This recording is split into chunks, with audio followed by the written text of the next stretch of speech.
You show me what you got. I'll tell you where to put it. I'm pulling them right now because it feels good. Oh, I mean, Finnan really is a fucking babe. I mean, the accent. Welcome back, Pot Coven. You are here with Jasmine, Ella, and Jess for another titillating season episode of Astrology 101. We are talking about retrogrades and how they affect all of us. Take it away, Ella.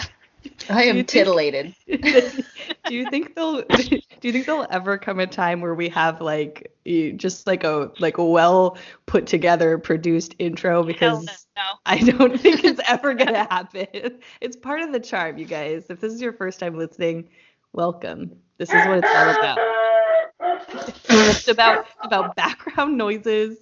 It's about stumbling over our words. It's about talking about dicks and vaginas, and then also at the same time giving you some delicious, titillating information. This time about astrology. Yes. Think of us as your witchy aunties and mamas and grandmas. Think of us as those matriarchal type of witches in your life who make you laugh, but also bring you like the info, the down low. Yeah, like we embarrass you, but you're also at the same time like, oh man, they're dope. Mm-hmm. Exactly. So today we're going to be talking about retrogrades. We're going to be going through the planets, talking about what it's like to have a natal retrograde, meaning that if you look at your chart, there's a little R or an RX next to it, which means it was retrograde when you were born. That's a natal retrograde. And then also how to navigate when it is retrograde in transit, meaning in the sky, in the cosmos. So Ella's going to start us off. She's going to talk about Mercury. Yes, Mercury retrograde. So this is the most common planet that people understand about when it stations retrograde. You know, everyone's like, you know, there's like a million memes like, oh, Mercury's in reverse cowgirl and shit. You know, like it's the most well-known, well-established retrograde. And sure, you might be thinking, oh, everyone's just blaming the planets and shit, but for real, when Mercury stations retrograde, shit goes down. So it's not just you, it's all of us. So Mercury stations retrograde about every 4 months for 3 to 4 weeks, so it happens multiple times a year, and that's why sometimes your shit goes haywire. If it's in your natal chart, the way your thinking process is usually more acute. So you like think about things a little bit differently than maybe other people around you. Your sense of humor is a little more quirky. You take in information differently. You might also struggle with some doubts about your perceptions or your ability to learn. And you might be doing lots of thinking, double checking, reviewing, revisiting every thought and idea before you communicate them. So people with natal retrograde Mercury, you're basically, a lot of the time, it can cause you to doubt yourself, rethink about things, check things twice, or feel like you have a difficulty communicating with people in general. So yeah, that's if it's retrograde in your natal chart. As a society, when Mercury is transiting in its retrograde stationing, we often have issues with like daily travel, or like you'll try to book a flight online and it won't go through, your computer will crash, your cell phone doesn't work, or you'll sign a contract that you didn't realize what was in the fine print, little things like that, where it's all about communication and the sharing of information, and also like your daily commutes or like your normal travel. So watch out for those kinds of things. As our resident astrologer always says during Mercury retrograde season, do not put your water next to your laptop. That shit will spill. I can be real careless with my electronics as well, and I always have water around me. I've never done it, but like sometimes I'm like carrying my laptop from one room to the other, and I'm like, maybe 2 hands right now, Jazz. Maybe just 2 hands. I really like this laptop. Yes, exactly. Yeah, I actually have caught myself multiple times during Mercury retrograde where I'm like, this liquid is too close to this electronic, and I'm just going to go ahead and move it just so that nothing happens.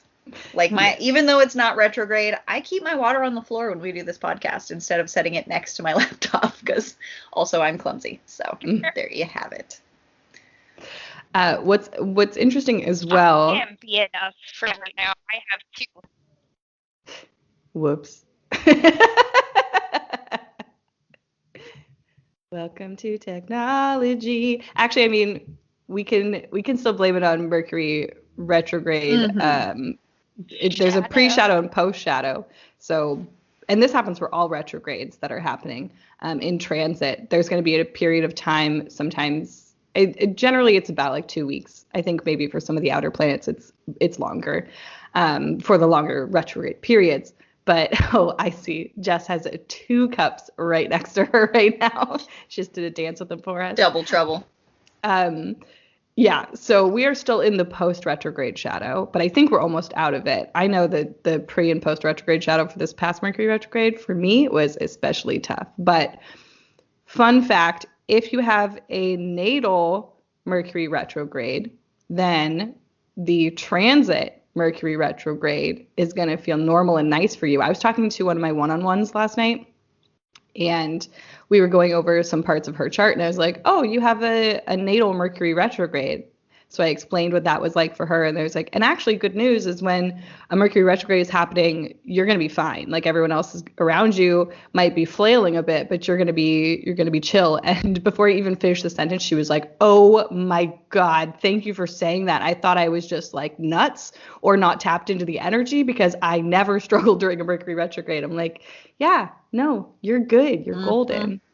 That's really cool. I mean, that's actually nice. I mean, not that it's probably challenging when Mercury is direct, but yeah, when everything is fucking falling apart for everyone else, she's just like, la la la, I'm chilling. Right, because it's your home energy. And so that's true for all the retrogrades. So if you have any retrogrades in your chart, when that planet is retrograde in transit, you're Gucci, you're golden, baby. It's all good. So you don't have to be afraid when people are posting stuff online like how to prepare for Uranus retrograde. You could just be like, I ain't got to prepare. I just got to go home. That's my vibe. Do any of us have a natal Mercury retrograde? I do not. Thank God. No, me neither. I only have 2 retrogrades in my chart, actually. I have 4. Yeah. But we'll get into that later. We will. I have 3. Is that 3? But thank God it's not Mercury with my Taurus Mercury anyway. Right. Yeah. Yeah, that's already not challenging placement, but I could see how, like, you would have to probably learn how to work best with your communication style. Mine's in Gemini, so mine's just like, my challenge is saying too much. Like, just slow down. Stop talking so much. Yeah, I mean, my Sagittarius Mercury is more or less the same, but it's also that I just get excited, and when I'm on a projection, I just go off, and that Sag Mercury, man, it can be real blunt, and sometimes it just says stuff, and I'm like, shh, shh, shh, shh. My Capricorn Sun Scorpio Moon is like, what are we doing? What are we doing? Oh, I love it. All right. All right, so moving right along. Is there like a super big delay? Yeah, there has to be because we are just we keep talking at the exact same time, but it is what it is. Tell us about Venus. Venus. So it goes retrograde every 18 months for about 42 days. So if in it blah blah blah blah blah.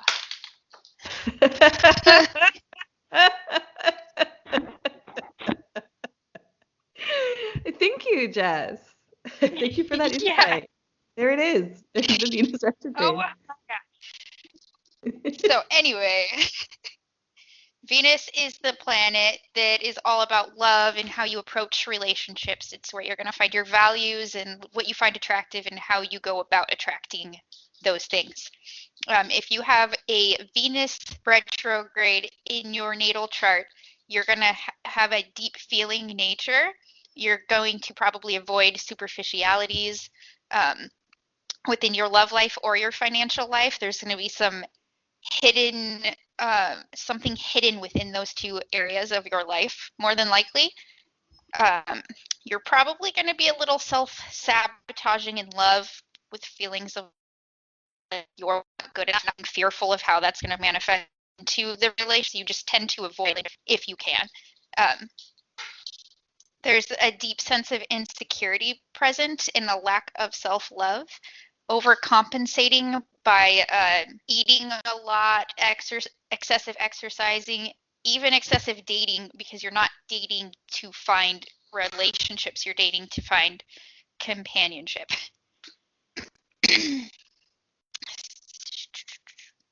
I'm sorry, my dog is being a fuck. Hold on.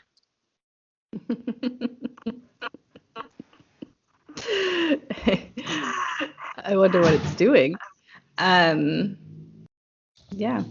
Venus retrograde. Sounds like a rough time. Sounds like people with natal Venus retrograde need like a strong group of friends so that they don't get lonely and then search for that in partners. Right, right. You know, having a lot of love in your life, I think, is going to help you to balance out this this need to have this romantic fulfillment. Mm-hmm. I agree. You're also probably, if you have this placement, going to have more awareness of your own physical appearance. Like just hyper aware of what you look like and maybe even how others perceive you. Like I could see that being what happens.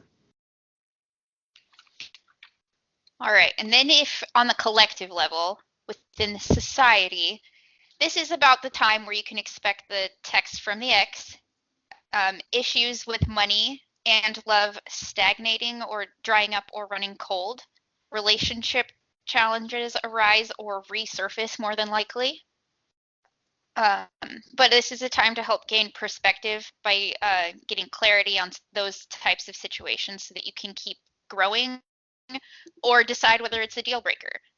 It's going to be difficult to move forward with artistic projects during this time. And if you spend large amounts of money, you're more than likely going to encounter buyer's remorse because our values are being highlighted during this time. And it's ill-advised to make drastic changes in your appearance or beauty regimens during this time. And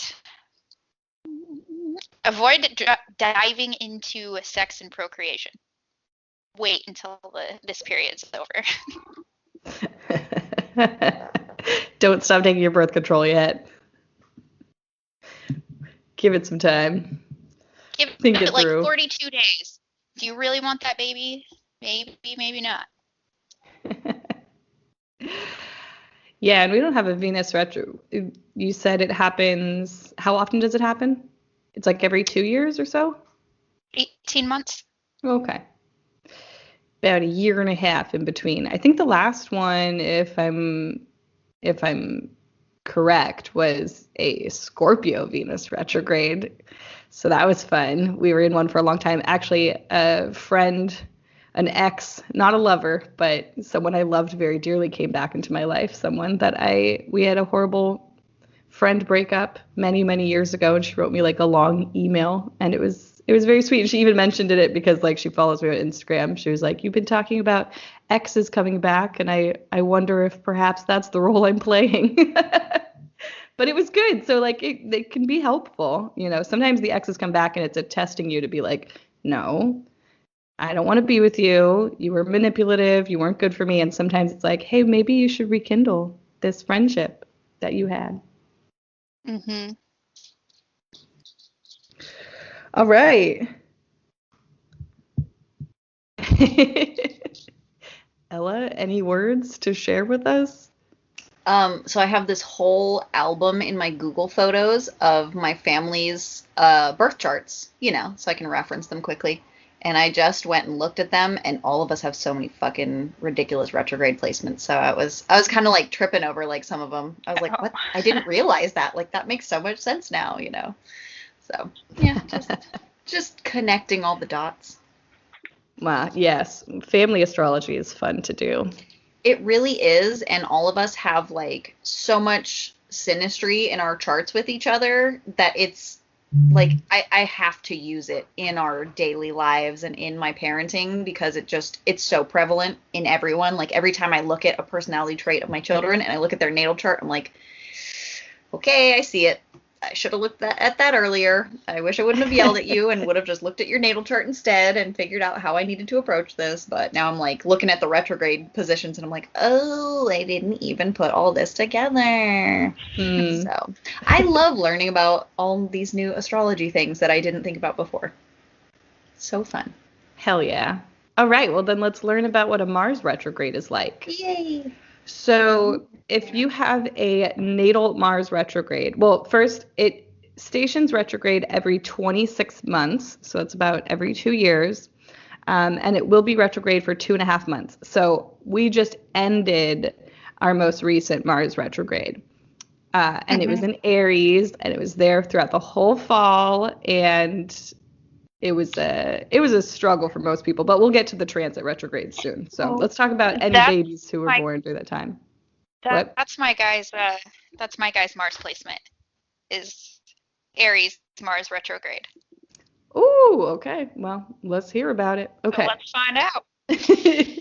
So for these people, asserting yourself is hard because you struggle with the fear that your aggression is ineffective. Like you feel like if you put in effort towards something, it's not really going to work. And then it's kind of like, I mean, it's an ego check. It's a fucking bummer if you're going to be putting in effort and like not seeing anything come from it. That could be embarrassing or emasculating, depending on your relationship to masculinity. So you also likely struggle with going after things that you want, feeling like you deserve going after things that you want. Or once again, if you go after something, you kind of feel like you're not even going to get it.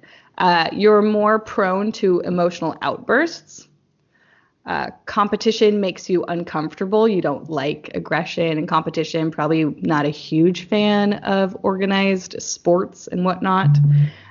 You don't do well working on someone else's schedule or time frame. Like having like a really regimented school day, of course, is one example of it. So school is probably hard for Mars retrograde people, but also any like bosses that are micromanage you and force you to do stuff in a very specific way that can be like really suffocating and just like not good for your work ethic, Healing your relationship to the divine masculine is one way you can work with this placement because masculinity is so much about going out there and doing it and putting in the effort and being in someone's face and just like charging ahead. And so this retrograde placement is kind of more about, asserting yourself in other ways. And so it's about reclaiming what it is to be masculine, which is something we all have inside of us, no matter what genitals we came out of the womb with. We all have masculine energy. So if you have a natal Mars retrograde, it is about figuring out what masculinity means to you and how you utilize it. Especially with working on your own schedule and time frame, I feel like that's a big lesson for you in your life because from day one going into school, as children, we're told like this is how you do things, and that's not going to work for everybody. So that's going to be a big journey for all you Mars retrograde people. When there is a Mars retrograde transit, those of us who don't have a natal Mars retrograde will be deeply affected, which we just were. So reflect upon the past couple months of your life. Basically all of fall was when Mars was retrograde. So work and sex drive may become stagnant. I always equate a Mars retrograde to feeling like you're trying to walk through a brick wall. Like you just keep going up against it, but like you're not going to go through it. It's not going to happen no matter how many times you try to do it. I just have to say my sex life was not stagnant or retrograde, but a lot of others were. Mine wasn't either. Arguments during this time may be more frequent, but actual logical conclusions are few and far between. Like, yeah, you're going to fight, and sometimes fighting is necessary, or, just at least having an argument and a disagreement is necessary for relationships. But a lot of them that we have during a Mars retrograde, they're not going anywhere. That actually explains a lot about my Facebook conversations with some, like, they're not like my close friends, but like my like kind of like they've still been in my circle at some point, and like a couple of times someone would jump into a conversation with me and literally just like in a fucking circle the whole time, and I'm like, okay, you're not going anywhere with this. Like, you're just coming back around to the same point while not acknowledging anything I just said. And it was just like, it was very frustrating, and just having to be like, okay, just, I guess we're just not talking right now because this is going nowhere. It's like being on a fucking, what are those things called? The spinny things at the park? I actually don't know what those are called. Merry-go-round. Oh, okay, sure. Yes. Yeah. I was imagining those ones. Those ones, you don't see them anymore because they were on our our old school like metal ones. But those just like circles, and they would have like handrails. Like, it's just like a big disc, but it would have like handrails, and maybe you'd like lay on it or hold on to it. That's what I was picturing. But that's essentially the same thing. Regardless, just spinning in this endless circle that's not moving. Like, just okay, I'm just done. I've spent enough energy on this. Yeah. So this can be an incredibly frustrating retrograde, obviously, because when we're feeling this aggression, want to have these arguments, and especially in 2020, Mars retrograde is not what we needed this fall, but it's what we got. So maybe it is what we needed. So it's best not to start any new projects or love affairs at that time, because the energy is just confusing, and it's hard to actually make any progress. So get used to allowing space for rest and slow progress, or else you'll have a hard go of this retrograde. It really is about resting and honoring rest, and also being able to throw up your hands when you are having a disagreement and be like, hey, this isn't going to go anywhere, I don't think. Maybe we should just walk away from it. Take a break. Yeah, I definitely didn't do much this fall. I felt the pressure to do stuff, but I just kept coming back to like, no. It's not fully, the energy was not there to like do something start to finish. Like, I kind of like half started some projects, and then I was like, okay, this is not, like, it's not worth wasting trying to, like you said, trying to push up against that brick wall to get something done. It's like, no, just stop. just let it be what it is. This is a season of rest. I mean, I launched a course. I definitely did a bunch of stuff, but I also was like, whatever happens, happens. It's me. I have ideas. I want to put them out there. I do it, but I'm just going to accept whatever outcome it is. I'm just kind of be present for that and not be disappointed by whatever happens. So, and I definitely gave myself time for rest. That's good. Yeah. You have a lot of tenacity, so. I also have just like so many ideas, and I won't say I have energy because I have a Taurus Mars, so I don't have a whole lot of like exuberant energy physically, but I do just like I have a lot of ideas, and I want to put them out there. Yeah. Actually, realizing right now, or I mean not realizing, but like thinking about the fact that my Mars is in Venus, and that I don't like to do anything that I don't absolutely love, that kind of makes a lot of sense too. Your Mars is in what? Is in did I say Venus? Yeah, I meant to say Leo. My Mars is in Venus. It's in Leo. But yeah, I don't like to do anything that's not like exactly what I love, or not like, my perspective of like the cozy, the beautiful, the, the worth it things, Quite interesting. My Mars is in Gemini. Oh. Gemini. Do you have any thoughts and opinions on your Gemini Mars? I feel like I don't come across too many Gemini Marses. I don't know. I feel like I have a real hard time focusing, but like I can just do things. Yeah. Like, I'm pretty sure that I was moving during the Mars retrograde. I think you were, yeah. Wow. Yeah. I was, yeah. So like all that fire stuff happened. I started seeing a new person and then moved and just a bunch of shit. Yeah, that's that fucking trickster Gemini energy that's like, oh, a Mars retrograde? I don't give a fuck. Try to fuck with me. Just try. That's probably also a lot of the reason why I start things and then don't finish them. Yeah, probably. Also being an Aries sun, that's also a quality of Aries, so those two come in together. Definitely. I mean, my Taurus Mars, the number one thing about it is one of the things from this, which is like, you don't work on someone else's time or schedule. I really fucking don't. My time, my schedule, everything will get done. That's the great thing about an Earth Mars. It'll happen. But with a Taurus Mars, oh baby, it'll happen whenever the fuck it happens, okay? This Power of 3 episode has been brought to you by Tonic Vibe CBD products. Tonic's original CBD blends are handcrafted in small batches with purposeful plant-based ingredients.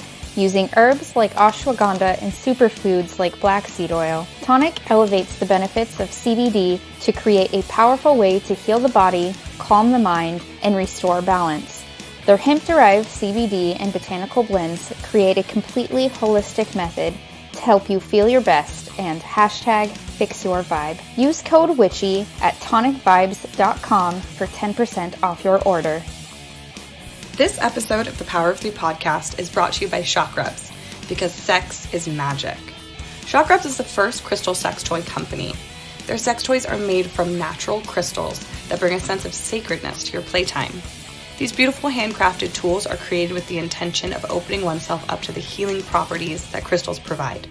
All toys are body safe, made from the earth, and provided with love. They create harmony in mind, body, and spirit, remove blocks caused by sexual trauma, create deeper intimacy with the self and with your partner, and even encourage self-awareness and mindfulness. So use the code WITCHYWISDOM on shockrubs.com at checkout for 10% off your purchase today. Okay, what we got next? We got Ella's Venus and Mars. Wait, no, we already did Venus and Mars. Jupiter. Okay, Jupiter. Oh, this is what I have. I have a Jupiter retrograde. Oh, cool. Yeah, Rob does too. So I'm excited to cover this one. All right. So Jupiter stations retrograde about once a year for about 4 to 5 months because it's one of those outer, more slow-moving planets. So yeah, usually once a year. We get that for I guess that's almost half the year. That's kind of mean. That's not cool. Fucking Jupiter. All right. If it is in your natal chart as retrograde, you have different or unusual perspectives, belief systems, or morals. You prefer to learn from your own experience rather than others. So far, this is spot on for you and Rob. You often lack faith in luck. Also, these natives can be planners and worriers about the consequences of their actions more so than other people. So it's a placement that you're like, shit could definitely go wrong. So I'm just going to make sure that I've got all of my ducks in a row ready to go, because that would be just my luck, wouldn't it? So oh yeah, there you have checking over here. Oh yeah. And they may need to learn that they deserve what others feel naturally entitled to. Yes, I agree. I have had to learn that. Yeah, this is very spot on for both you and my husband. I always feel so bad because he has to try extra hard during everything. But then during this past Jupiter retrograde, because it wasn't that long ago, right? Didn't it just station direct not long ago? I can't remember Maybe which month, but I want to say it was October or September for sure. Yeah, he was really doing shit and getting things done. I was really impressed. I was like, damn, finally, a stroke of good luck. So so that's interesting to note. And then as a society, when Jupiter is stationed retrograde, we tend to focus more so on our inner growth rather than our outer expansions. It's a time of recalibration between lessons and inner truths, and areas of growth receive more time, focus, and energy, like intense spiritual or philosophical growth. So it's really more about turning the spotlight inside and figuring out what the hell you're doing, as opposed to being like, oh, this is what I'm doing, and putting, your light out, putting your energy out. It's more turning inside and being like, okay, what's going on in my head? How is this all lining up? Like, really just kind of rechecking yourself and, giving yourself a good once over on the inside. An inside once over. I've had a couple of those in my life. I don't know why, but that also makes me think maybe like checkups are a good thing too, like a physical checkup. Right. Yeah. Might be a good time for one of those if you're feeling a little creaky and old. Go see the doctor. Get some unlucky news. Just kidding. Yeah, take care of your... I mean, because, I am a very pragmatic sort of person, even though I am also a metaphysically minded person. But yeah, just whenever I think of like self-care or like inner reflection, like I also think like, oh, also, check on your diet, check on your habits, like check on your, how you treat yourself and how you speak to yourself too. So, but that's just with everything every day. Yeah. Yeah. Having a Jupiter retrograde, I think an overarching theme is like, you'd be surprised how lucky people are when they work hard. That's like one of the theories, if you put in a lot of effort, then there comes the luck. But I think for me, like, accepting things, learning to accept things that are given to me, that's been a big lesson. Like, if someone is offering something nice or an opportunity or whatnot, just take it. Just take it. Yeah. Yeah. I like that. All right. Saturn. Daddy Saturn. This is one of my 4. Saturn. Yeah, unlucky. No, I don't know. So Saturn goes into retrograde, does its whole backwards motion thing once a year for about 4.5 months. And it's going to, so Saturn governs like boundaries, limitations, responsibilities, authority, discipline, things of that nature. So if you have a natal retrograde in Saturn, I do not know if I'm saying that correctly, by the way. So every time I say it, I'm like, It's fine. Now I'm just sitting here thinking about it. The point is across. You know what I'm saying. So if that is in your chart, then you will potentially find it hard to fully express yourself within the areas of boundaries in your responsibilities, authority, discipline, things like that. Problems developing self-esteem and inner security. Inhibits the ability to create effective boundaries at work or relationship. Suffers from repressed fear, feelings of inadequacy, nagging feeling more could have been done or done differently, and then the potential to have this placement be successful later on in life after much introspection and integration. Ella. Why don't you just put me on blast, bitch? Just put me on blast. Yeah, no, I definitely have always had trouble saying no, especially like, yeah, at work or in friendships. Like I've gotten better at it now because I've had like friend breakups because I couldn't express myself in the moment. And so I'd do something drastic or like I'd lash out or something just because of my inability to even understand that I need a boundary. But now when I, butt up against something that I feel uncomfortable with, I just have to, I have to just overcome that uncomfortableness and be like, hey, you did something that I'm not cool with or that hurt my feelings or whatever, and just like literally just face it and be like, whatever the consequences are, I just have to deal with it and just learn to live with it. And I've found that, I may not keep the friends super close after something happens, but like we can maintain like a mutual respect and like just a mutual cohabitation now. So that's a big thing. But yeah, definitely the difficulty saying no. Every job I've had, especially server jobs, if someone asks me to do something, I feel like I can't say no. And anytime I'm at work, if you ask me something, I'm like, oh, I guess so, sure, yes, even though I don't want to do that, and that makes me feel really weird. So yeah, I get that one. I get that one a lot. But yeah, it does, with time and introspection and self-awareness, it does get better. Right. Well, and this is very common. I mean, you have Saturn through Pluto all retrograde, right?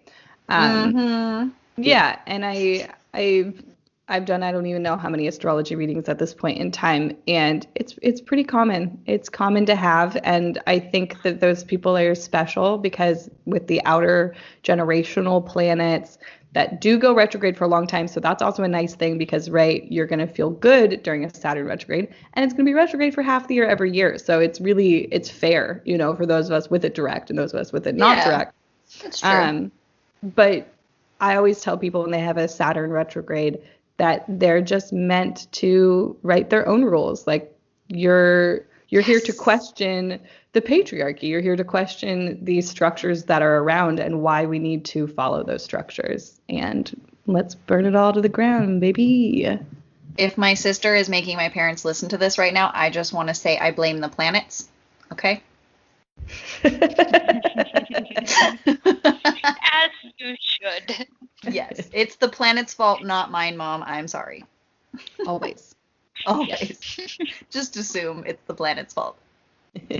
We will work with the energy and we will try to grow and progress, but it's also the planet's fault. Yeah. And even if you don't have a natal retrograde in Saturn in your chart, this will still affect you when it transits.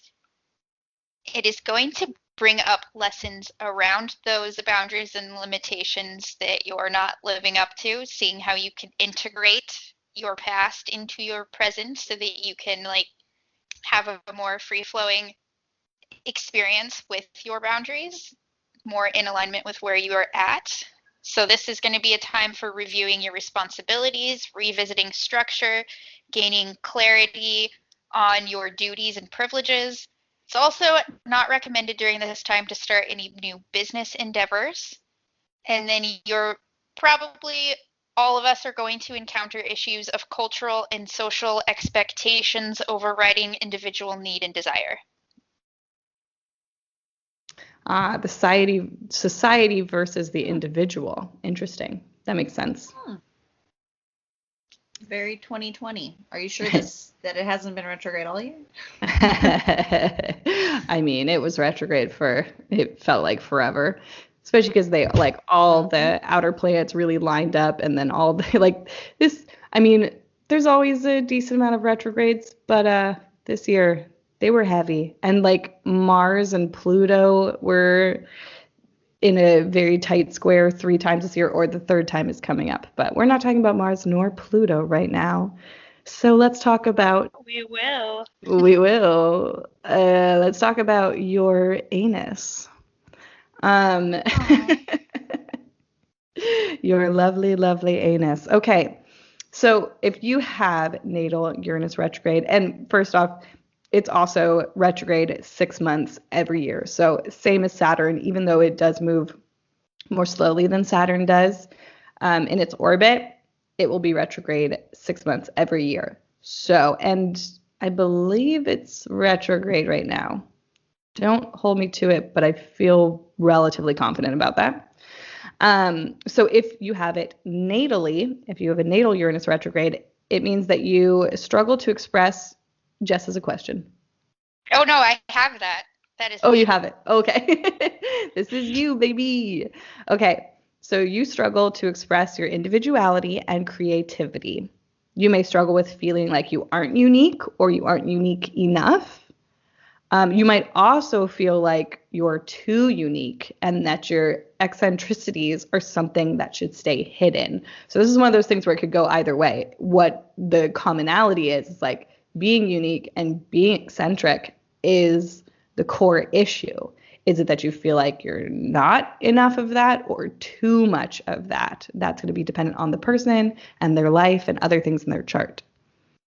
Let's see. You may also feel that it's difficult to find liberation. And what's interesting about that is you're always going to kind of feel that way.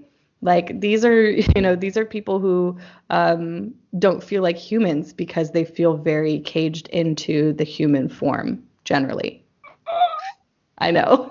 Now that I know that this is yours, everything that I'm reading, I'm like, look at you, Jess. I'm digging into you right now. Okay, so what else? You little alien baby. New technology worries you, and you have a deep mistrust of new technology or innovations. Oops. The robots are coming to take over the world. What else? You oscillate between following the rules and order and then like outbursts of rebellion. And it really is outbursts. That's the thing. Like having these routines and following, the rules, quote unquote, but then like getting frustrated and being like, fuck this, I can't do this. And just this outburst of like, just, yeah, like teenage rebellion in a sense where you're just kind of like, I'm rebelling because this is part protest, not just like, I can't do this, so I'm not going to do this, but it's also like, I can't do this, so also fuck this, and I'm going to make this like a thing. Like, fuck you. So that's our girl, Jess. Oh, also update. I'm looking at the numbers right now, and it is retrograde at least until next month. Ah, okay. I believe, because I'm writing horoscopes right now, I think. Oh, no, it's into the new year. Never mind. Yeah, it will be into 2021. I'm trying to think. I don't think anyone stations direct in December, but Neptune, which we'll talk about shortly, but Neptune will station direct on the 30th of this month. So by the time you guys hear this, it will very nearly be direct. But yeah, Uranus retrograde transit. So what we are feeling right now and have been for the past couple months. This is abrupt change, which can force us into a new life path. So the thing about Uranus is it's abrupt. It's quick. So there are other planets and other things in our chart that mention change, and most of them are like slow and gradual.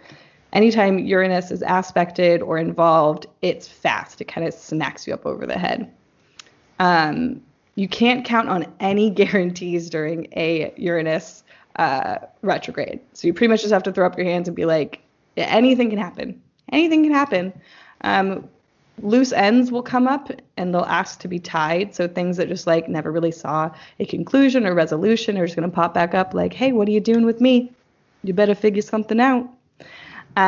This transit can be beautiful and thrilling for some or damaging and unnerving for others, which I will say, asterisks, that is how all retrogrades are. There's a lot of fear around retrogrades, but if you're someone who is present in your own reaction to the world and, is emotionally intelligent and, checks themselves and pays attention, then all of these transits can be a really beautiful time to learn and to grow.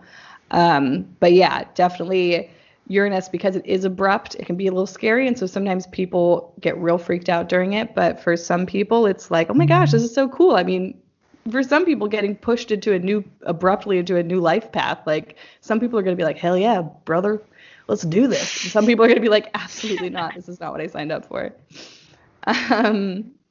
Let's see. I really love how much redneck is coming through in this episode today, by the way. Yeah. Is it just the mullet has been sitting in my head for so long that it's just happening now? Even feelings and emotions may seem to pop up out of the blue, like emotions and things you didn't think you were feeling over certain things, or just pop up and you're like, where did this come from? AKA me watching the Dolly Parton documentary and just like crying throughout it, just being like, why am I crying right now?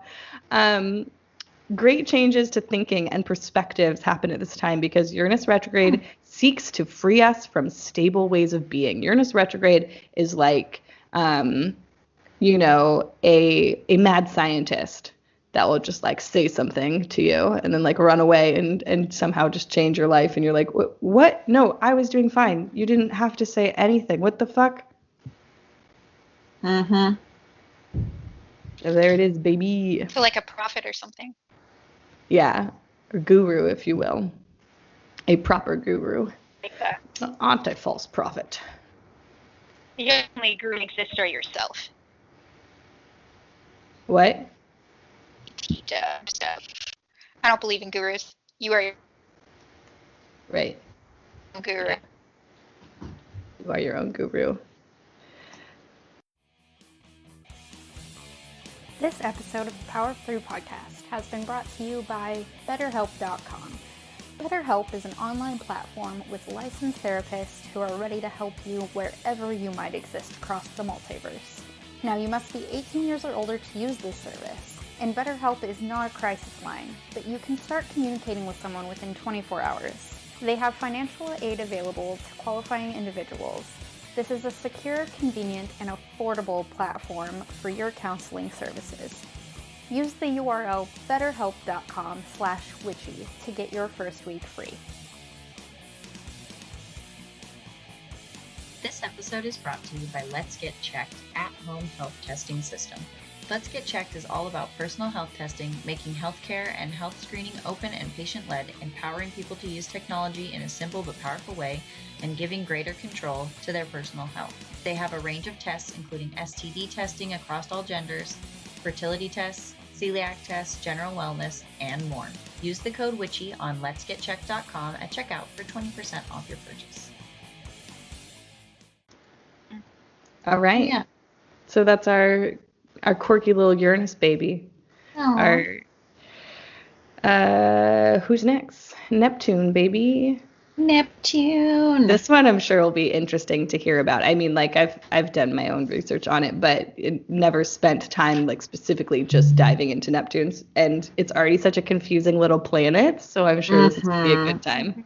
Well, in case any of you don't know about Neptune, it's the planet that rules over like illusions, magic, the movies, like anything that's kind of like, I don't know how to describe it. I don't want to say a distraction, but like that kind of like those tricks of like making you see one thing when it's another, or like if you look at one of those pictures where it's like, oh, if you look closely, it's a cup, but then if you look differently, it's two ladies or something like that. You know, that's what it always kind of reminds me of. It's like a planetary Rorschach test. It's like, what the fuck do you see here? You have this placement too, Ella, right?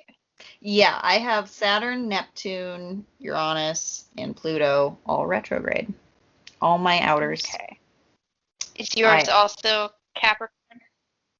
I feel like yes. Your Uranus and Neptune should be, yeah. I believe they're both in the 11th house too, like moi. My Neptune is Capricorn, yes. And in the 11th house. Yep. Not that.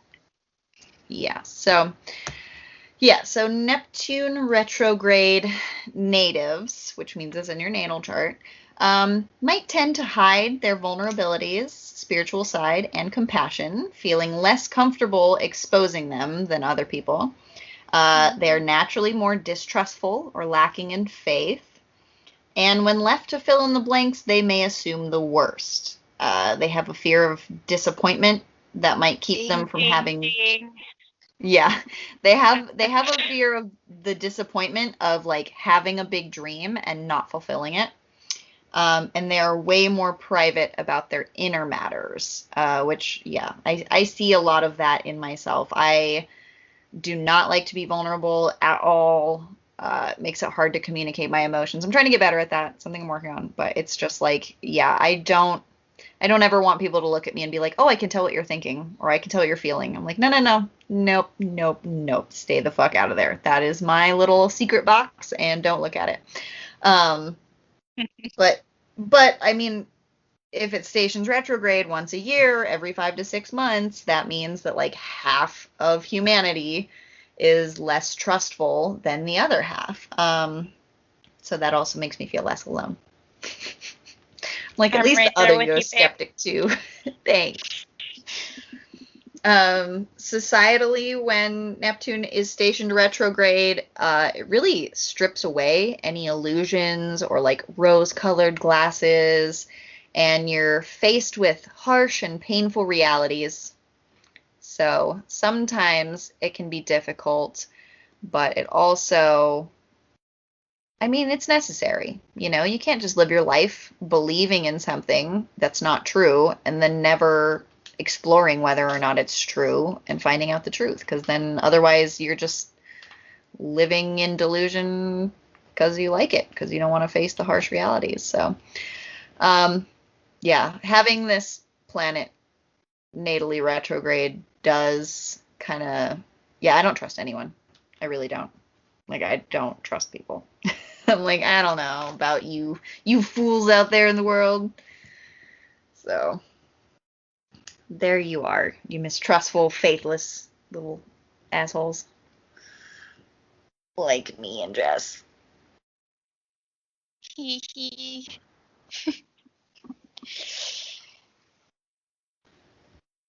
All right. Pluto now? It is. It is, but I was talking on mute. Okay. I was just gonna say that you guys have done some growing, because part of Neptune retrograde is, feeling like you can't express your spirituality. Obviously, you guys don't have an issue with that anymore. Yeah. I mean, it's definitely Meh. easier. Yeah. It Just kind of like, depends. no. Yeah, it depends on the other people, because I mean, when I first, recognized I am a witch and I want to practice witchcraft, I felt extremely scared to talk about it. And then every now and then I would just go on this bender where I was like, I don't care who the fuck knows, and then it'd be right back. It was probably the retrograde seasons now that I'm thinking about it.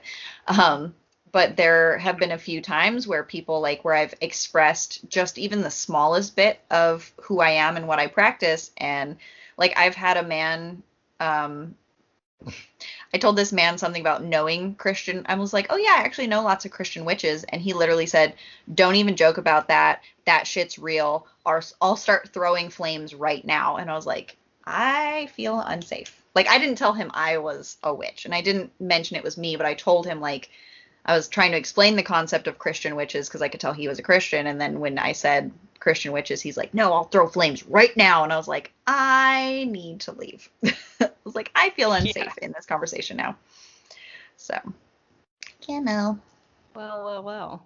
yeah, so I'm definitely more cautious around men or people I already know are religious at this point, because I'm just like, number one, it's not their business who I am or what I practice. And number two, if you're gonna feel violently towards me, then I definitely don't want to tell you about it.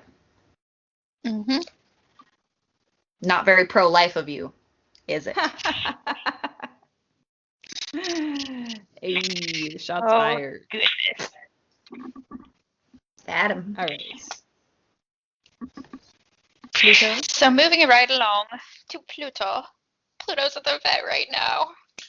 I was just gonna baby. mention that. I was know. like, isn't your kitty doing a little procedure today? Yeah, he can't have no babies. Good for him. Good for him being a responsible adult. Right. But he's gone for the whole night, and I'm scared we get to pick him up in the morning. And I felt so bad. I was like, I'm ruining your psyche right now by dropping you off at this strange, cold facility and leaving you here. Anyway, so Pluto goes retrograde once a year for 5 to 6 months, and it deals with hidden things, secrets, sex, trauma, crime, things of that nature. So if you have a natal retrograde in Pluto, right, which I do and Ella does, so you're going to be less likely to express your power effectively, more likely to shrink back when confronted. You're going to need to learn to integrate the intensity of your personality, to have deeper relationships with your shadowy material. There's going to be an independent nature, but fear of others' control and manipulation and betrayal, and not opening up out of fear of looking vulnerable. Yikes. Yeah. Usually thanks for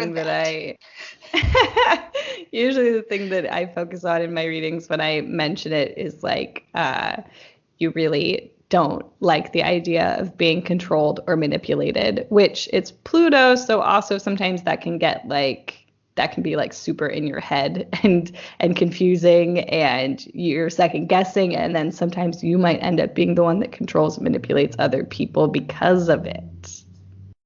Oof. Yikes. Yeah. I've seen that sometimes in myself, because I've also got that Gemini energy. So every now and then I can like recognize, I'm like, am I manipulating the people around me? Not usually, but I've also seen it in like when I imagine like dictators, like if you think about like Hitler's early years, like he was extremely he had no power in his situation, you know what I mean? And I don't know what his placements are or anything, but like if you think about the fact that he had to go and like slaughter people who were likely of his same like ethnicity and such, and like really like just take control and like have to try to wield all this power and like search for supernatural sources of power, it's like you can kind of see how, yeah, if you don't feel in control or if you feel like you have no power, that in you trying to gain your autonomy, it can definitely spiral into you being a dictator. Slippery slope logic, I know, but Hitler had a retrograde Venus. Okay. And Uranus. Okay. So, yeah. Yeah, definitely. Anyway, I popped it in because I wanted to know. I like Also, his Uranus was in the 12th house, so I don't know. Freaky stuff. Never really looked at his chart very much, but here we are. That would be Anyway. a fun episode. Yeah. Whole ass episode. Jinx. All right, so on a collective level, when Pluto transits retrograde, you're going to be plunged into the depths of our identity, struggling to come to terms with who you are and what your purpose is in life, forced to confront your darkness, a destruction that preps for renewal, and a time to free yourself from unnecessary ties, to choose a new path through this introspection, and to look at like the things that you value in your life. That makes sense. Yeah. The nice thing about the outer planet retrogrades as opposed to Mercury and even Mars and Venus is that they're retrograde for so long that the transformations take a long time, which can be more gentle, I guess, except in the case of Uranus. But Uranus will hit you with abrupt changes, but over a 6-month period. So you can kind of find some commonality and theme perhaps there. But definitely with the deep transformation of Pluto for how long it is retrograde, it's like, yeah, you're going to change, but nice and slow, baby. Nice and slow. Mm-hmm. Yeah, it's like it's a life work kind of planet. Yeah. Pluto. Our baby Pluto. All right. We're going to end with talking about Chiron, not technically a planet, but Chiron also spends 6 months every year retrograde. And I just found out that I have a natal Chiron retrograde. Oh. So this one goes out to you, Jasmine. If you have a natal Chiron retrograde in your chart, then you struggle with the idea that humans are imperfect and flawed, which means you struggle with the idea that others are imperfect and flawed, and you struggle with the idea that you are imperfect and flawed. Your own vulnerability, as well as the vulnerability of others, makes you feel uncomfortable. Yes. Even though, like, vulnerability is, like, I have so many fixed signs, and I have a decent amount of Scorpio, as well as Aquarius. And so, like, yes, I am vulnerable in a lot of ways, shapes, and forms, but I'm only vulnerable after I've spent, like, 3 months thinking about this. And then I'll present the information like, hi, look at me being vulnerable. JK, this doesn't feel like vulnerability anymore because I'm so comfortable with it. You feel particularly upset when things are fair, when things aren't fair. I wrote are fair. I was going to say, that seems weird. That is weird. Yeah. No, when things aren't fair, you're like very upset by that. Learning to acknowledge your own hurt is a big lesson, like just recognizing that you are feeling pain and allowing space for that. Accepting and working with the idea that you are deeply wounded will help stop you from accidentally hurting others with your own pain. So, like, acknowledging that you carry deep pain and deep sadness and you have wounds and that you are flawed and imperfect and so is everyone else is a really important part of the growth journey for all of us natal Chiron retrograde babies. So Chiron is retrograde for 6 months every year, like all those outer planets. I didn't write down what its orbit is, like how long its orbit is, but it's in Aries right now, and it was in Cancer, I believe, when all of us were born. Yeah. So anyway, I'm not going to try to do math on the top of my head right now while we're recording. It's like when there's pressure, I can't do it. If there's no pressure, then I could sit and it wouldn't take too long. But right now, my brain is like, no, Jasmine, no, don't. Okay, so when it is retrograde in transit, our wounds will come up to the surface and demand our time and attention. So it's like you can't really run away from your deep, dark pain, and because it's going to come up to the surface and be like, hey, deal with me, please. These are deep subconscious wounds as well. So if you don't have good tools to help you navigate tough feelings, then this is going to be a hard transit. But anyone who has good tools for dealing with transformation and dealing with their wounds and shadow work and whatnot, then like you're gonna be good. So yeah, however, if you're used to soul alchemy, this will be a beautiful transformative time, though still tough. Like it's still gonna be tough, but you'll come out the other side of it like, wow, I did something. Things and people from the past may resurface specifically in order to navigate these healing lessons. So it really is about this internal healing, but people and situations might pop up that like help push you on your healing journey.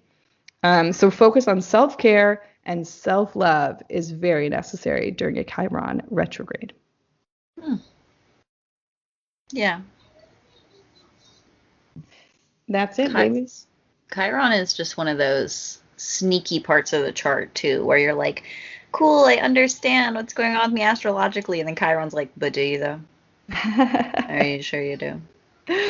I only just recently like really figured out my Chiron placement because we have it in Cancer in the 6th house. And I've always thought that was kind of weird.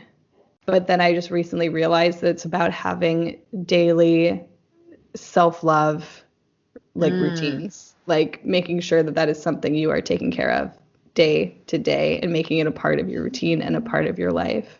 Like, okay, I have to nurture myself every goddamn day of my life. Great, cool. Yes. Well, and it's a struggle too. It really is. Like to. You're the person you should be. Yeah. Out of anybody in the world, you should be the one that you're nurturing every day. Out of even if you have kids, you should be putting yourself and your partner and then your kids, and not in a way that you're neglecting your kids. So that's not what I'm saying on any capacity. But it's like the whole monarch. If you think of it in those terms, like you have the king and the queen, and they have their roles, and they come first, and then you have the prince and princess, and then they come second. But like they're all still being cared for equally. They're just, you have to have these hierarchy of needs, or it's all gonna come crumbling down. Yes, absolutely. On a personal level, I think I struggle with it because my South Node is right there on top of my Chiron as well.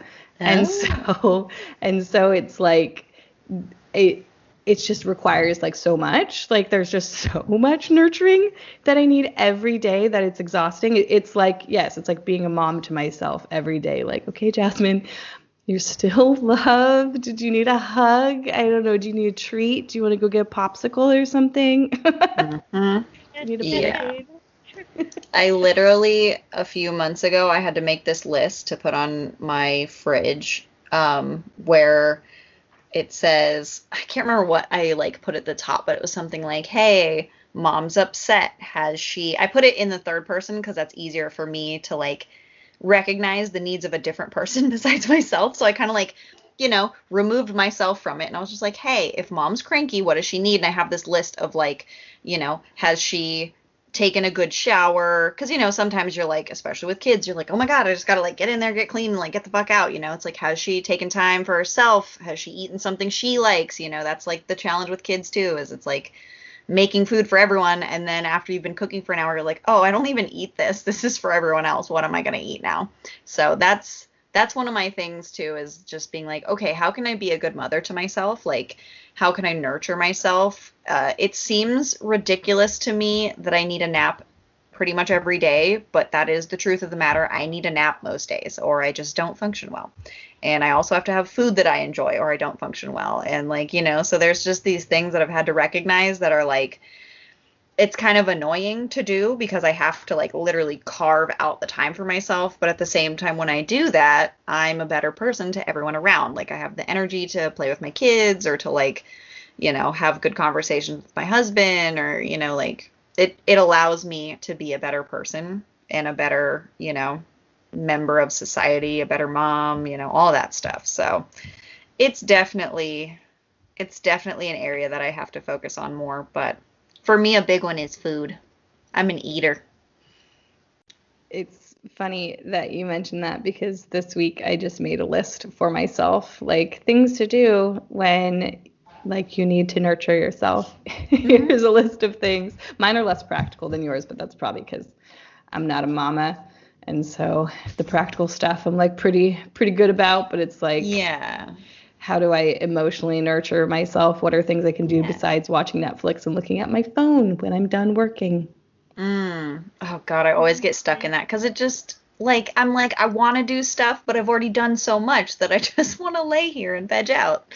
Yeah, I'm tired, but then it's like, oh, but I don't want to do this, but I can't stop doing it. Anyway, especially in 2020 when it's like I don't have like a lot of stuff, on the social calendar. So, so yeah. All right, guys. I wonder where. Go ahead. I want to know what house my Chiron is.